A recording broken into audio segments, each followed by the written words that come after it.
మన ప్రభువుని మనం ఆరాధించకపోయే ముందు దేవుని పరిశుద్ధ గ్రంథంలో నుండి ప్రకటన గ్రంథము మొదటి అధ్యాయము 6వ వచనాన్ని అందరం కలిసి బిగ్గరగా స్పష్టంగా చదువుకుందాం. యోహాను రాసిన ప్రకటన గ్రంథము మొదటి అధ్యాయము 6వ వచనాన్ని అందరం కలిసి స్పష్టంగా బిగ్గరగా చదువుదాం. ప్రకటన గ్రంథము 1:6. మనలను ప్రేమించుచు తన రక్తం వలన మన పాపముల నుండి మనలను విడిపించిన వానికి మహిమయు ప్రభావమును యుగయుగములు కలుగునుగాక. ఆమేన్. ఆయన మనలను తన తండ్రి యొక్క దేవునికి ఒక రాజ్యముగాను యాజకులనుగాను చేసెను. దేవుని కృప కొరకై చిన్న ప్రార్థన చేసుకుందాం.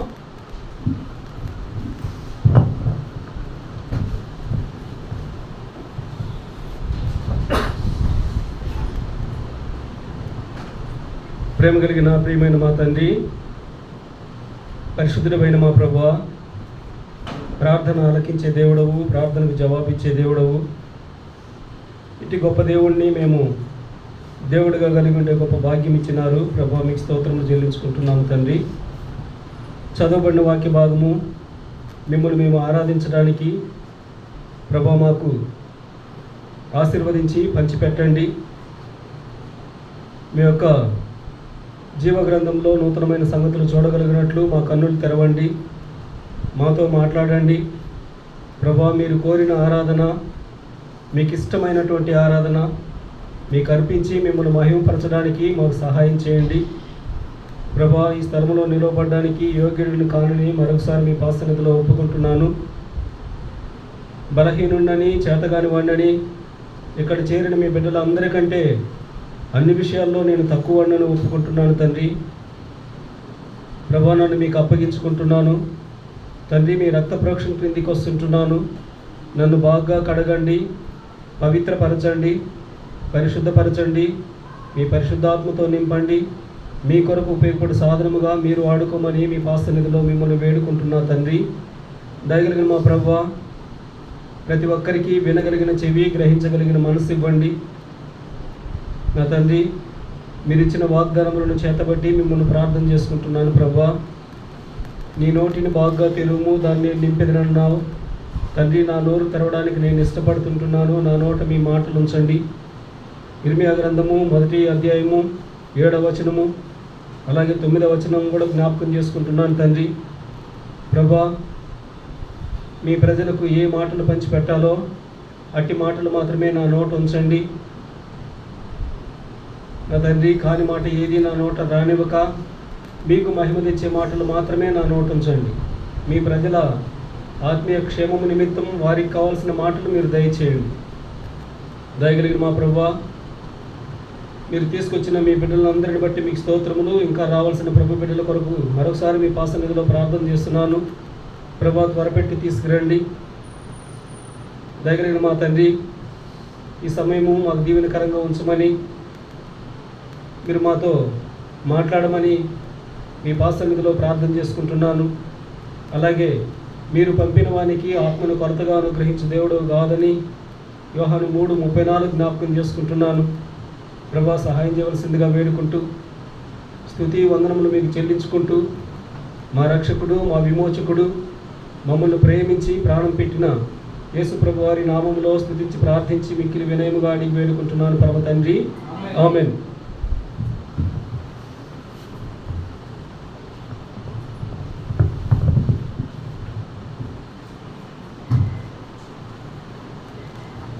ప్రకటన గ్రంథం అంటే చాలా శ్రేష్టమైన గ్రంథము. 66 పుస్తకాల్లో చివరి పుస్తకము. అంతేకాకుండా ఈ పుస్తకానికి ఉన్నటువంటి ప్రత్యేకత ఏంటంటే, ఈ గ్రంథము చదివేవారు ధన్యులు, ఈ వాక్యము వినేవారు ధన్యులు అనే మాట కూడా మనం చూడవచ్చు. మొదటి అధ్యాయంలో 3వ వచనంలో సమయము సమీపించినది కనుక ఈ ప్రవచన వాక్యమును చదువువాడును వాటిని విని ఇందులో వ్రాయబడిన సంగతులను గైకొను వారును ధన్యులు. చదివేవారు కూడా ధన్యులే, వినేవారు ధన్యులే. అంటే ఈ గ్రంథానికి ఉన్నటువంటి శ్రేష్టత, ఆధిక్యత ఇవి. ఇంకపోతే ఈ ప్రకటన గ్రంథము ముఖ్యంగా ఆరాధనల పుస్తకము అని చెప్పుకోవచ్చు. ఎందుకంటే ఈ ప్రకటన గ్రంథంలో యోహాను భక్తుడు ఆరాధిస్తున్నాడు, 4 జీవులు ఆరాధిస్తున్నారు, 24 పెద్దలు ఆరాధిస్తున్న సందర్భము ఉంది. వీరితో పాటు కోటాను దేవదూతలు అందరూ ఆరాధిస్తున్న సందర్భాలు ఉన్నాయి. సమయాన్ని బట్టి కొన్ని క్లుప్తంగా చూసుకుందాం. మొదటిగా ప్రకటన గ్రంథము 4వ అధ్యాయం 9వ వచనంలో, ప్రకటన గ్రంథము 4వ అధ్యాయం 9వ వచనం, ఆ సింహాసనమునందు ఆసీనుడై ఉండి యుగ యుగములు జీవించుచున్న వానికి మహిమయు ఘనతయు కృతజ్ఞతాస్తుతులను కలుగును గాక అని ఆ జీవులు కీర్తించుచుండగా, ఆ 24 పెద్దలు సింహాసనమునందు ఆసీనుడై ఉండు వాని ఎదుట సాగిలపడి యుగ యుగములు జీవించుచున్న వానికి నమస్కారము చేయొచ్చు. ప్రభువా మా దేవా, నీవు సమస్తమును సృష్టించితివి, నీ చిత్తమును బట్టి అవి ఉండెను, దానిని బట్టి సృష్టింపబడిన గనుక నీవే మహిమ ఘనత ప్రభావములు పొందనర్హులు అని చెప్పుచు తమ కిరీటములు ఆ సింహాసనము ఎదుట వేసిరి. ఇక్కడ మహిమ ఘనత ప్రభావములు దేవునికి అర్పిస్తున్నారు 24 పెద్దలు. వారికి ఉన్న కిరీటాలను తీసి పక్కన పెట్టి, అంటే ఎంతో తగ్గించుకొని దేవుని నామాన్ని ఘనపరుస్తూ అక్కడ ఆరాధిస్తున్నారు. అలాగే 4 జీవులు కూడా ఆరాధించిన సందర్భాన్ని మనం చూసాము. 9వ వచనంలో, సింహాసనమునందు ఆసీనుడై ఉండి యుగ యుగములు జీవించుచున్న వానికి మహిమయు ఘనతయు కృతజ్ఞతాస్తుతులు. మహిమ ఘనత కృతజ్ఞతాస్తుతులు 4 జీవులు ఆరాధిస్తుంటే 24 పెద్దలు ఏమంటున్నారు? మహిమ ఘనత ప్రభావములు ఆరోపిస్తున్నారు. ఇది వారు ఆరాధించినటువంటి ఆరాధన. అలాగే 5వ అధ్యాయంలో 5వ అధ్యాయం 13వ వచనం, అంతటా పరలోకమందును భూలోకమందును భూమి క్రిందను సముద్రములోను ఉన్న ప్రతి సృష్టము అనగా వాటిలోనున్న సర్వమును సింహాసనాసీనుడై ఉన్న వానికిని గొర్రెపిల్లకును స్తోత్రమును ఘనతయు మహిమయు ప్రభావమును యుగ యుగములు కలుగునుగా కానీ చెప్పుట వింటిని. ఇక్కడ ఎవరెవరు అంటున్నారు? పరలోకమందు భూలోకమందును భూమి క్రిందను సముద్రములోను ఉన్న ప్రతి సృష్టము, పరలోకం కావచ్చు, భూలోకం కావచ్చు, సముద్రంలో కావచ్చు, సృష్టము అనగా అంటే ప్రతి సృష్టి అందరూ కూడా, అంటే ఇక్కడ సార్వత్రిక ఆరాధన, అంటే అందరూ ఆరాధిస్తున్నారు, సార్వత్రిక ఆరాధన ఆరాధిస్తున్నారు. వాళ్ళు ఏమంటున్నారు? స్తోత్రమును ఘనతయు మహిమయు ప్రభావమును అనగా, అంటే ఇక్కడ 4 అంతల ఆరాధన మనం చూడవచ్చు. ఇందాక మనం చూసిన దాంట్లో 4 పెద్దలు 24, 4 జీవులు 24 పెద్దలు ఆరాధించినప్పుడు 3 అంతల ఆరాధన మనం గమనించాము. ఇక్కడ సమస్త సృష్టి ఆరాధించిన సందర్భంలో వాళ్ళు 4 అంతల ఆరాధన దేవునికి అర్పించారు. అలాగే ఆ పై భాగంలో 12వ వచనం చదువుమ్మా. వారు వధింపబడిన గొర్రెపిల్ల శక్తియు ఐశ్వర్యం. ఒక్క నిమిషం, 11వ నుంచి చదువు. మరియు నేను చూడగా సింహాసనమును జీవులను పెద్దలను ఆవరించి ఉన్న అనేక దూతల స్వరము వినబడెను. ఒక్క నిమిషం. అనేక దూతల స్వరము అంటే ఇక్కడ ఎవరు ఆరాధిస్తున్నారు? అనేక దూతలు ఆరాధిస్తున్నారు. అనేక దూతల స్వరము చదువుమ్మా. వారి లెక్క కోట్ల కొలదిగా ఉండెను. అంటే ఎంతమంది దూతలు? కోట్ల కొలది దూతలు ఆరాధిస్తున్నారు. ఏమని ఆరాధిస్తున్నారు? చదవమ్మా. వారు వధింపబడిన గొర్రెపిల్ల శక్తియు ఐశ్వర్యమును జ్ఞానమును బలమును ఘనతయు మహిమయు స్తోత్రమును పొందనర్హుడని గొప్ప స్వరముతో చెప్పుచుండిరి. ఇక్కడ కోట్ల కొలది దేవదూతలు దేవుని ఆరాధిస్తున్నారు. వీరు ఏ ఆరాధన ఆరాధిస్తున్నారంటే ఏడంతల ఆరాధన ఆరాధిస్తున్నారు. అక్కడ ఉన్న పదాలు 7 పదాలు మనం గమనించవచ్చు. శక్తి, ఐశ్వర్యమును, జ్ఞానమును, బలమును, ఘనతయు, మహిమయు, స్తోత్రమును పొందనర్హుడని ఆరాధిస్తున్నారు. అంటే వీరు ఆరాధించిన 4 జీవులు కావచ్చు, 24 పెద్దలు కావచ్చు, సమస్త సృష్టి కావచ్చు, దేవదూతలు కావచ్చు, వీరందరూ అంటే వీరు ఆరాధించిన ప్రతి సందర్భంలో కూడా ఆ మహిమను దేవుని కొనియాడుతున్నారు, దేవుని మహిమను ఆరాధిస్తున్నారు.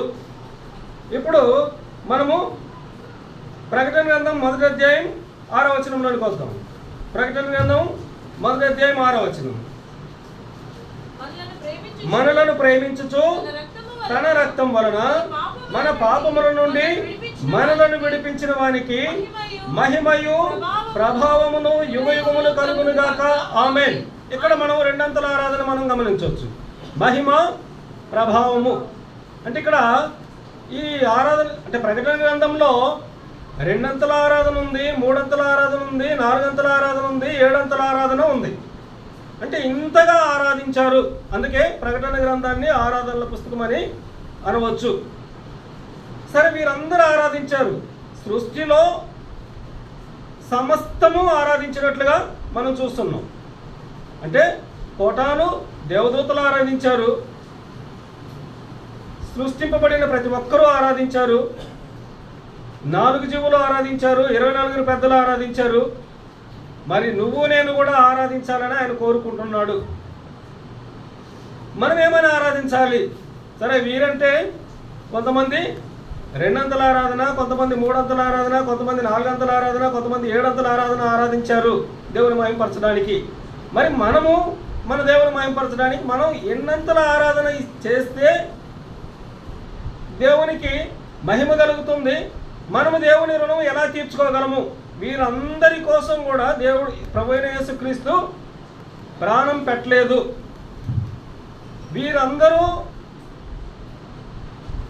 వీరంతా పరిశుద్ధులే. వీళ్ళ కోసం ప్రభువైన యేసుక్రీస్తు ప్రాణం పెట్టలేదు, అయినా వీళ్ళు ఆరాధించారు. మరి ప్రాణం మన కోసం పెట్టిన మన ప్రభువుని మనం ఎలా ఆరాధించాలి? ఇప్పుడు ఆ భాగాన్ని మళ్ళా ధ్యానించుకుందాం. 6వ వచనం చదువు. మనలను ప్రేమించుచు అంటే ఇక్కడ మన ప్రభు మనలను ప్రేమించుచు అనగా ఇంకా ప్రేమిస్తూనే ఉన్నాడు అని. ఇది వర్తమాన కాలము. కంటిన్యూగా ఆయన మనల్ని ప్రేమిస్తున్నాడు. ఆయన ప్రేమ ఎలాంటిది? దేవుడు లోకమును ఎంతో ప్రేమించెను. ఎంత చెప్పలేనంత, అంటే అంతగా ప్రేమించాడు. ప్రేమించి ఏం చేశాడు? తన కుమారుని మన కొరకు అనుగ్రహించాడు. ప్రభువైన యేసుక్రీస్తు ఆ కలువరి శిలువలో మన నిమిత్తమే, మన పాపాలకి ప్రాయశ్చిత్తం చెల్లించడానికి ఈ లోకానికి పరిశుద్ధుడు ఆయన మాత్రమే కాబట్టి ఆయన వచ్చాడు. ఆయన వచ్చి మన పాపాలకి ప్రాయశ్చిత్తం చెల్లించాడు. మన తలకు పెట్టాల్సిన ముండ కిరీటము ఆయన పెట్టించుకున్నాడు. మన దేహానికి కొట్టవలసిన ఆ కొరడా దెబ్బలు ఆయన కొట్టించుకున్నాడు. చేతులకు మేకులు బిగించబడ్డాయి, కాళ్ళకు మేకులు బిగించబడ్డాయి, ప్రక్కలో బల్లెంతో పొడవబడ్డాడు. ఇవన్నీ ఎందుకోసం? మన నిమిత్తము, మనల్ని ప్రేమించి మనకు రావాల్సిన శిక్ష ఆయన భరించినాడు. అందుకని మన ప్రభువును మనము ఆరాధించాలి. ఎలాంటి ప్రేమ చూపించాడు అంటే ఇర్మియా గ్రంథం 31:3 ప్రకారం శాశ్వతమైన ప్రేమ చూపించాడు. కొన్ని దినాలు ప్రేమించి తర్వాత ద్వేషించే ప్రేమ కాదు ఆ ప్రేమ. శాశ్వతమైన ప్రేమతో ప్రేమించాడు. ఆ ప్రేమ ఎప్పటి వరకు కొనసాగింది? యోహాను సువార్త 13:1 ప్రకారం అంతము వరకు ఆయన మనల్ని ప్రేమించాడు. అంతం వరకు ప్రేమించాడు. మనం ఎలాంటి వారమే? రోమీయులకు రాసిన పత్రిక 5వ అధ్యాయం, రోమీయులకు రాసిన పత్రిక 5:8. అయితే దేవుడు మన ఎడల తన ప్రేమను వెల్లడిపరుచున్నాడు. ఎట్లనగా మనం ఇంకనూ పాపులమై ఉండగానే క్రీస్తు మన కొరకు చనిపోయాను. మనం ఇంకా పాపులమై ఉండగానే మన కొరకు ఆయన చనిపోయాడు. ఎందుకు చనిపోయాడంటే మనల్ని ప్రేమించాడు. మనం బ్రతకాలని, పాపం వల్ల వచ్చు జీతం మరణము, కాబట్టి ఆ మరణం నుంచి మనల్ని తప్పించాలని మన పాపానికి ప్రభు అయిన యేసుక్రీస్తు ప్రాయశ్చిత్తము చెల్లించాడు. ఇది ఆయన ప్రేమ. అంటే ఆయన ప్రేమించుచునే ఉన్నాడు. శాశ్వతమైన ప్రేమ చూపించాడు. అంతం వరకు ఆ ప్రేమ అలాగే కొనసాగిస్తున్నాడు. అందుకు కృతజ్ఞతగా మనం ఆయనని ఆరాధించాలి. రండి ప్రకటన గ్రంథం, ప్రకటన గ్రంథం 1వ అధ్యాయం 6వ వచనం. మనలను ప్రేమించుచు తన రక్తం వలన మన పాపముల నుండి మనలను విడిపించిన వానికి. ఈ భాగాన్ని మనం చదివినమంటే 4 మాటలు మనకు అర్థమవుతాయి. ఆ మాటలు ఒకసారి గుర్తు చేసుకొని తర్వాత ముందుకెళ్దాం. 1, దేవుడు మన విషయంలో ఏం చేశాడు? మనలను ప్రేమించాడు. 2, మన పాపముల నుండి మనలను విడిపించాడు. 3వదిగా ఇంకేం చేశాడు? మనలను తన తండ్రి యొక్క దేవునికి ఒక రాజ్యముగా చేశాడు. 4వది యాజకులుగా, ఆ రాజ్యములో యాజకులుగా చేశాడు. ఈ 4 అంతల మేళ్ళు నీకు నాకు దేవుడు ఇచ్చాడు. ఈ 4 అంతల మేళ్ళు పొందుకున్న మనము ఎన్నంతల ఆరాధన ఆయనకు అర్పిస్తే మనం ఆయన రుణం తీర్చుకోగలము? ఆ రుణము ఎప్పటికీ తీరనటువంటిది. ఆ రుణం అట్లా ఉండవలసిందే. అందుకే సరే, ఇప్పుడు మనలను ప్రేమించుచు తన రక్తం వలన మన పాపముల నుండి మనలను విడిపించిన వానికి. మన పాపముల నుండి, మన పాపములు ఎలాంటివి? రండి యెషయా గ్రంథం 1వ అధ్యాయం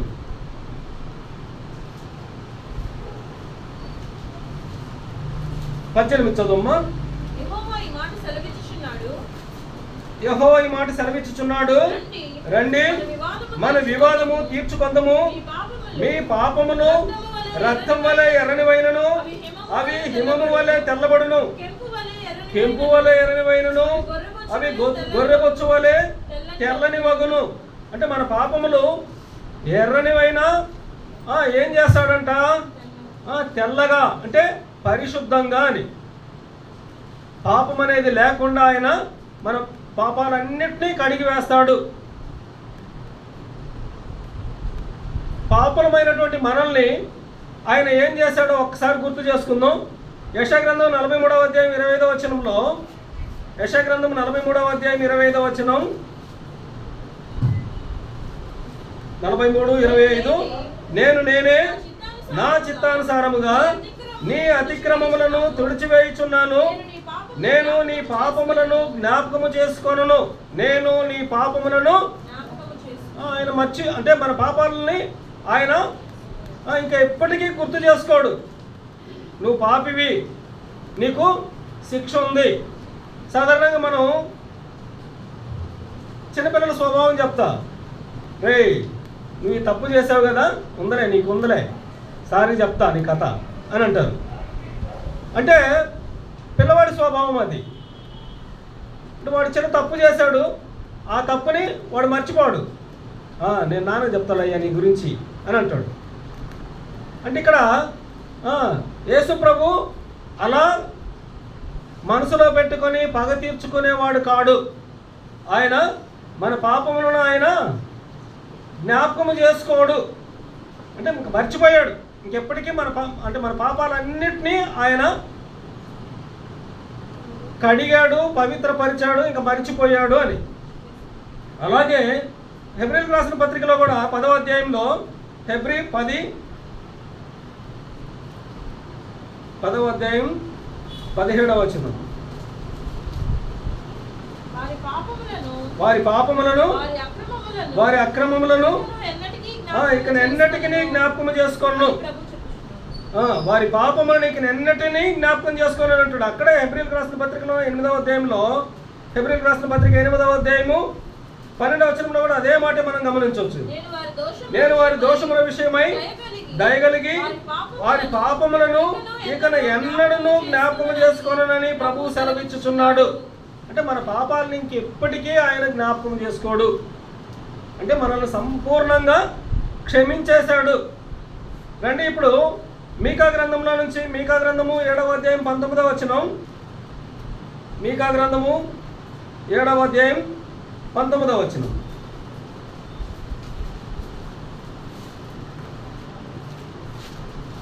పేజీ నంబర్ 767. మీకా గ్రంథము 7వ అధ్యాయం 19వ వచనం. ఆయన మరలా మన యందు జాలిపడును, మన దోషములను అణిచివేయును, వారి పాపములన్నిటినీ సముద్రపు అగాధములలో నీవు పడవేతువు. మన పాపాలన్నీ ఎక్కడేశాడు? సముద్రపు అగాధములో వేశాడు. ఇంకా రావు. ఇంకా అంటే మన పాపాలు ఆయన ఇప్పటికీ జ్ఞాపకం చేసుకోడు అని. అలాగే కీర్తన గ్రంథము 85వ అధ్యాయము, కీర్తన గ్రంథము 85వ అధ్యాయము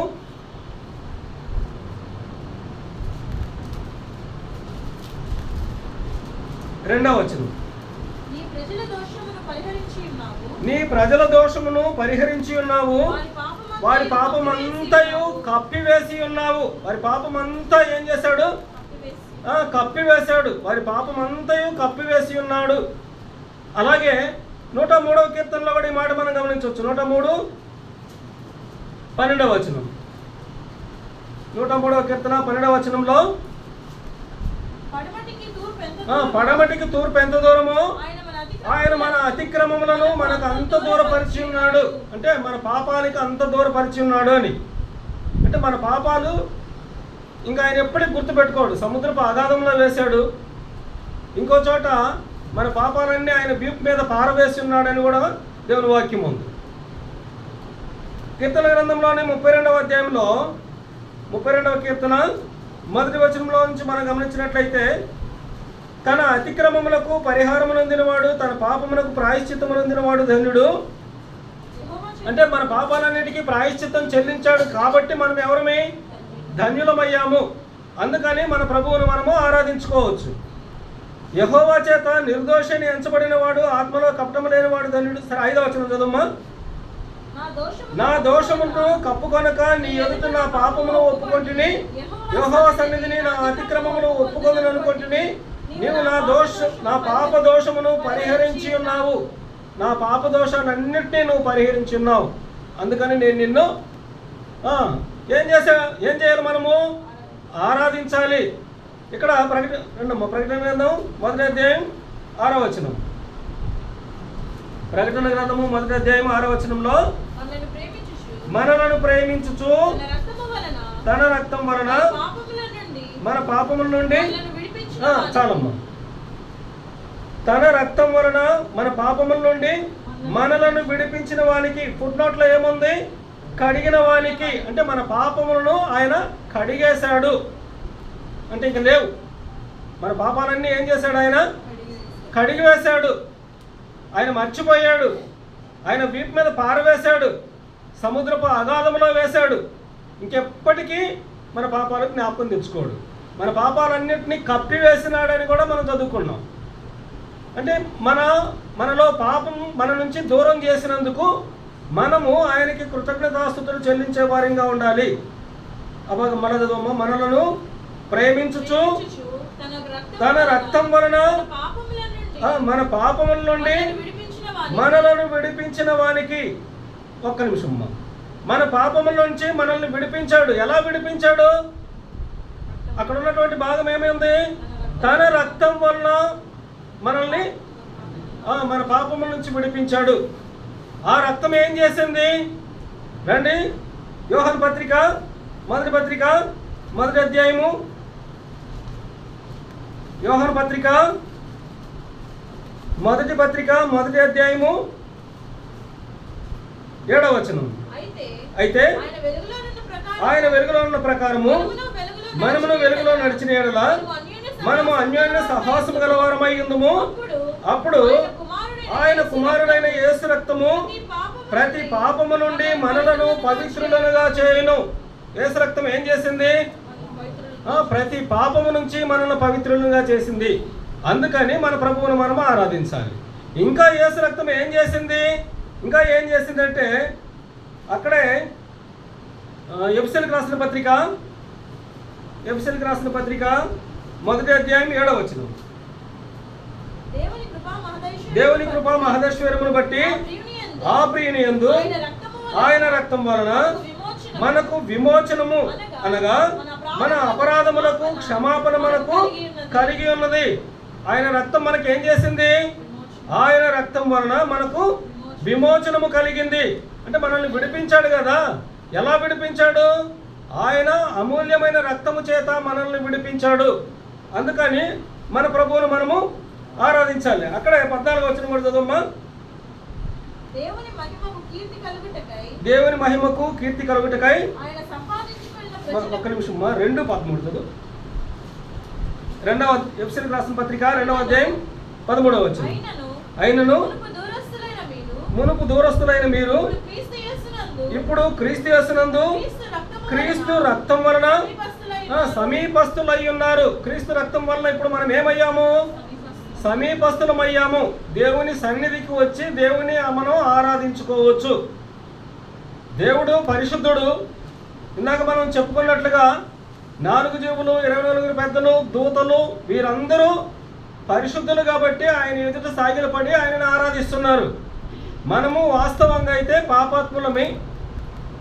అయితే మన ప్రభు ఏం చేశాడు? మన పాపముల నుంచి మనల్ని విడిపించాడు, మనల్ని పరిశుద్ధులుగా చేశాడు. కాబట్టి ఇప్పుడు మనము సమీపస్థలమయ్యాము. ఎలా సమీపస్థలమయ్యాము? ప్రభు అయిన యేసు రక్తము ద్వారా మనం సమీపస్థలమయ్యాము. అందుకని మన ప్రభువును మనం ఆరాధించాలి. ప్రభు అయిన యేసు రక్తము మనల్ని పవిత్రులుగా చేసింది. ప్రభు అయిన యేసు రక్తము మనల్ని సమీపస్థులుగా చేసింది. అలాగే రోమీయులకు రాసిన పత్రిక 5వ అధ్యాయం రోమా 5:9 5వ అధ్యాయం 9వ వచనం. కాబట్టి ఆయన రక్తం వలన ఇప్పుడు నీతిమంతులముగా తీర్చబడి మరింత నిశ్చయముగా ఆయన ద్వారా ఉగ్రత నుండి రక్షింపబడదుము. ఆయన రక్తం వలన ఇప్పుడు మనం ఏమయ్యాము? నీతిమంతులమయ్యాము. ఆయన రక్తం వలన పవిత్రులమయ్యాము. ఆయన రక్తం వలన సమీపస్థులమయ్యాము.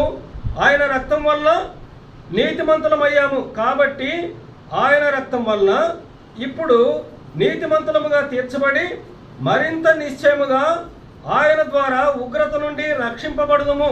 నీతిమంతులము అవ్వడమే కాదు, మనము ఆయన ద్వారా రక్షించబడుతున్నాం. ఉగ్రత నుంచి మనం తప్పించబడుతున్నాము. ఆ ఉగ్రత నుంచి మనల్ని తప్పించినందుకు మన ప్రభువును మనము ఆరాధించుకోవాలి. హెబ్రీయులకు రాసిన పత్రిక 9వ అధ్యాయం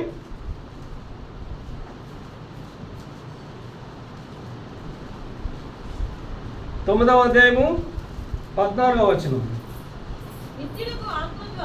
నిత్యుడగు ఆత్మ ద్వారా తను తాను దేవునికి నిర్దోషినిగా అర్పించుకొనిన క్రీస్తు యొక్క రక్తము నిర్జీవ క్రియలను విడిచి జీవము గల దేవుని సేవించుటకు మీ మనస్సాక్షిని ఎంతో ఎక్కువగా శుద్ధి చేయును. క్రీస్తు యొక్క రక్తము నిర్జీవ క్రియలను విడిచి జీవము గల దేవుని సేవించుటకు మనస్సాక్షిని శుద్ధి చేసేదిగా ఉంది. అంటే మన నిర్జీవ క్రియలను మనం విడిచిపెట్టి మన దేవుని మనము ఆరాధించడానికి ప్రభువైన యేసు రక్తము మనకి ప్రయోజనముగా మనకున్నది. అలాగే అదే హెబ్రీయులకు రాసిన పత్రిక 10వ అధ్యాయం 20వ వచనంలో హెబ్రీయులకు రాసిన పత్రిక, సహోదరులారా యేసు మన కొరకు ప్రతిష్ఠించిన మార్గమున అనగా నూతనమైనదియు జీవము గలదియు ఆయన శరీరము అను తెర ద్వారా ఏర్పరచబడిన మార్గమున ఆయన రక్తం వలన పరిశుద్ధ స్థలమునందు ప్రవేశించుటకు మనకు ధైర్యం కలిగి ఉన్నది. ఈ మాట మనం గమనించినట్లయితే పరిశుద్ధ స్థలమునకు ప్రవేశించుటకు నీకు నాకు ధైర్యం ఎలా వచ్చింది? పరిశుద్ధ స్థలంలోనికి ప్రవేశించడానికి నీకు నాకు ఎలా ధైర్యం వచ్చిందంటే ప్రభు అయిన యేసు రక్తమును బట్టి ధైర్యం వచ్చింది. ప్రభు అయిన యేసు రక్తము ఆ కలువరి శిలువలో కార్చి ఆ రక్తములో మనకు విమోచన కలుగు చేశాడు. వాస్తవంగా మనం దేవుని సన్నిధికి రావడానికి ఏమాత్రం కూడా మనం అర్హులము కాము. ఏ ఒక్కరూ అర్హులు కారు. గతంలో అయితే అదే హెబ్రీయులకు రాసిన పత్రికలోనే ఉంది. హెబ్రీయులకు రాసిన పత్రికలో 9వ అధ్యాయంలో ఉంది. మీరు తర్వాత అయినా చదువుకోవచ్చు. అక్కడక్కడ చదువుతాను. 7వ వచనం, సంవత్సరములకు ఒక్కసారి మాత్రమే ప్రధాన యాజకుడు ఒక్కడే రక్తము చేత పట్టుకొని 2వ గుడారంలోనికి ప్రవేశించును. దేవుని మందిరములోనికి, అతి పరిశుద్ధ స్థలములోనికి ఎవరు ప్రవేశిస్తారంటే ప్రధాన యాజకుడు మాత్రమే ప్రవేశిస్తాడు. అది కూడా ఎప్పుడు? సంవత్సరానికి ఒక్కసారే వస్తాడు. ఆయన్ని పంపించినప్పుడు ఆయనలో ఏ దోషము ఏ పాపము లేకపోతే లోపలికి వెళ్ళి తిరిగి వస్తాడు. ఏదైనా దోషము ఉన్నట్లయితే అక్కడే పడి చనిపోతాడు. ఆయన బ్రతికున్నాడా లేదా అని తెలుసుకోవాలంటే ఆయన నడుముకు ఒక గంట కట్టి పంపిస్తారంట లోపలికి. ఆ గంట శబ్దం మోగుతుందంటే ఆయన బ్రతికున్నట్టు, ఆ గంట శబ్దం ఆగిపోయిందంటే చనిపోయినట్టు. అంటే ఆయన చనిపోయాడంటే ఆయనలో ఏదో లోపం ఉంది కాబట్టి అతి పరిశుద్ధ స్థలంలోనికి వెళ్ళలేకపోయాడు అని. మరి ఈరోజు నీకు నాకు అతి పరిశుద్ధ స్థలంలోనికి ధైర్యంగా వస్తున్నాం, వచ్చి కూర్చుంటున్నాం, దేవుని వాక్యాన్ని వింటున్నాం, ఆరాధిస్తున్నాం. అంటే ఆయనని ఆరాధించడానికి ఇంత గొప్ప భాగ్యం మనకి ఎలా కలిగింది? ఎలా కలిగిందంటే చదవమ్మా. ఆయన రక్తం వలన పరిశుద్ధ స్థలమునందు ప్రవేశించుటకు మనకు ధైర్యము కలిగి ఉన్నది. హెబ్రీయులకు రాసిన పత్రిక 10:20. అలాగే కొలస్సీలకు రాసిన పత్రిక 1వ అధ్యాయం 20వ వచనము. కొలస్సీలకు రాసిన పత్రిక 1వ అధ్యాయము 20వ వచనం. 19, 20 కలిసి ఉన్నాయి. ఆయన యందు సర్వ సంపూర్ణత నివసింపవలనని ఆయన శిలువ రక్తము చేత సంధి చేసి ఆయన ద్వారా సమస్తమును, అవి భూలోకమందున్నవైనను పరలోకమందున్నవైనను వాటిని అన్నిటినీ ఆయన ద్వారా తనతో సమాధాన పరచుకొనవలనని తండ్రి అభీష్టమాయను. అంటే ప్రభు అయిన యేసు రక్తముతో మనము సమాధాన పరచబడ్డాము. అందుకని మనము సమాధాన పరచబడ్డాం కాబట్టి మనము మన ప్రభువుని మనము ఆరాధించుకోవాలి. అంటే యేసు రక్తములో ఇన్ని ప్రయోజనాలు ఉన్నాయి. ఆ రక్తము ద్వారా మనము ఏం చేయబడ్డాము? మన పేతురు పత్రికలో చూసినట్లుగా ఆయన రక్తము అమూల్యమైన రక్తము. మొదటి పత్రిక చూడమ్మా, అది కూడా చదువుకుందాం. 19వ వచనం, 1వ అధ్యాయం. అమూల్యమైన రక్తము చేత అనగా నిర్దోషమును నిష్కలంకమునకు గొర్రెపిల్ల వంటి క్రీస్తు రక్తము చేత విమోచింపబడతారని మీరు ఎరుగరా. మనం ఎలా విమోచించబడ్డాం? క్రీస్తు రక్తము చేత విమోచించబడ్డాము. విమోచించబడిన మనమందరము ఏం చేయాలి ఇప్పుడు? రండి, ప్రకటన గ్రంథం 1వ అధ్యాయం 6వ వచనం చదువు. మనలను ప్రేమించుచు తన రక్తం వల్ల మన పాపముల నుండి మనలను విడిపించిన వానికి. అంటే ఆయన రక్తం వలన మన పాపముల నుంచి మనల్ని విడిపించాడు. మన పాపాలు ఆయన ఏం చేశాడు? గుర్తుపెట్టుకున్నాడా? గుర్తుపెట్టుకోలేదు. నీ పాపములు నీకు ఎన్నటికీ నేను జ్ఞాపకం చేసుకోను అని చెప్పాడు. మన పాపాలన్నీ కప్పివేశాడు. అంటే మన పాపాలని ఆయన ఏమాత్రము గుర్తు ఉంచుకోలేదు, మర్చిపోయాడు. అదే సమయంలో మన పాపం తన రక్తం వల్ల మన పాపముల నుండి మనలను, అంటే ఆయన రక్తం వల్ల మన పాపముల నుంచి మనల్ని విడిపించాడు. అందుకు మనం ఆయన్ని ఆరాధించాలి. మొదటిగా ఆయన మనల్ని ప్రేమించినందుకు మనం ఆయన్ని ఆరాధించాలి. రెండవదిగా మనల్ని ఆయన పాపము నుంచి విడిపించినందుకు మనం ఆరాధించాలి. మూడవదిగా ఆయన మనలను తన తండ్రియగు దేవునికి ఒక రాజ్యముగాను యాజకులను గాను చేసెను. మూడవ మాట, ఒక రాజ్యముగా చేశాడు. మనల్ని ఆయనకి ఒక రాజ్యముగా చేసుకున్నాడు. ఎవరిని? ఎవరైతే విమోచించబడ్డారో, వాళ్ళని తనకి రాజ్యంగా చేసుకున్నాడు. అంటే ఆయన రాజ్యం ఉంది, పరలోక రాజ్యం. ఆ రాజ్యంలో నీకు నాకు ఉండే గొప్ప భాగ్యము దేవుడు అనుగ్రహించాడు. 1 తెస్సలోనిక పత్రిక 2వ అధ్యాయము, తెస్సలోనిక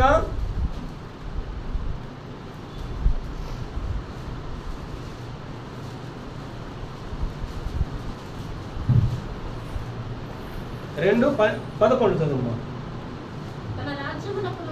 తన రాజ్యమునకును మహిమకును మిమ్మును పిలుచుచున్న దేవునికి తగినట్టుగా మీరు నడుచుకునే వాళ్ళని మేము మీలో ప్రతి వాడిని హెచ్చరించు. సరే, మనకు కావాల్సిన భాగం ఏంటంటే తన రాజ్యమునకును మహిమకును మిమ్మును మనల్ని పిలిచిన దేవుడు.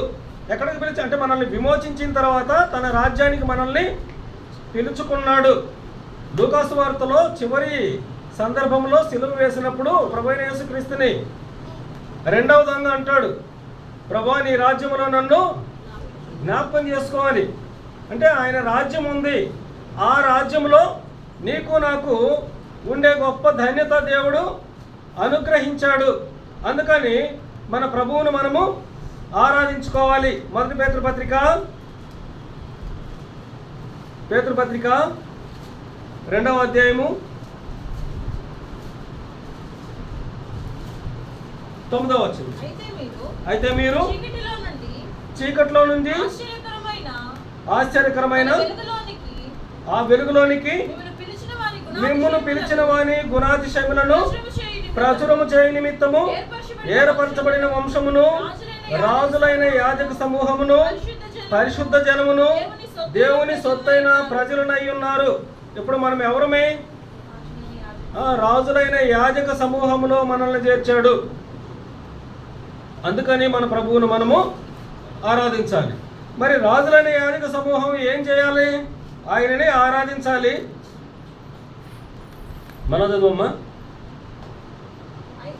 అయితే మీరు చీకట్లో నుండి ఆశ్చర్యకరమైన తన వెలుగులోనికి మిమ్మును పిలిచిన వారి గుణాతిశయములను ఆయన గుణాతిశయములను మనం ప్రచురం చేసే వారిగా ఉండాలి. చదువు. ఏర్పరచబడిన వంశమును, రాజులైన యాజక సమూహమును, పరిశుద్ధ జనమును. మనం ఇప్పుడు పరిశుద్ధ జనమయ్యాము, దేవుని సొత్తు అయి ఉన్నాము. కాబట్టి మనం ఏం చేయాలి? రండి, ప్రకటన గ్రంథం 1వ అధ్యాయం 6వ వచనంలోనికి. మనలను ప్రేమించుచు తన రక్తం వల్ల మన పాపముల నుండి మనలను విడిపించిన వారికి. ఇక్కడ ఈ మాట ఎవరు అంటున్నారంటే, ఈ ఆరాధన రెండంతల ఆరాధన ఇక్కడ మనం చూడొచ్చు. ఎవరు ఆరాధిస్తున్నారంటే యోహాను భక్తుడు ఆరాధిస్తున్నాడు.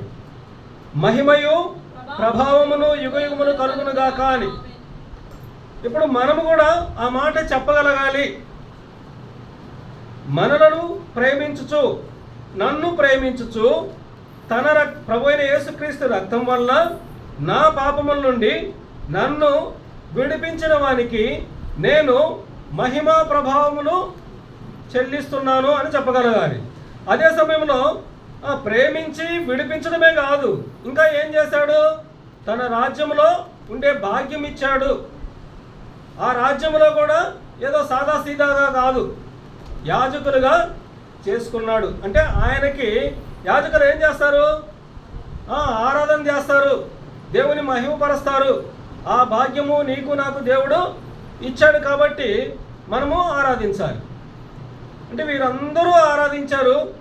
వీరందరూ ఆరాధించినా కూడా సంతృప్తి చెందని దేవుడు నీ ఆరాధన కోరుతున్నాడు.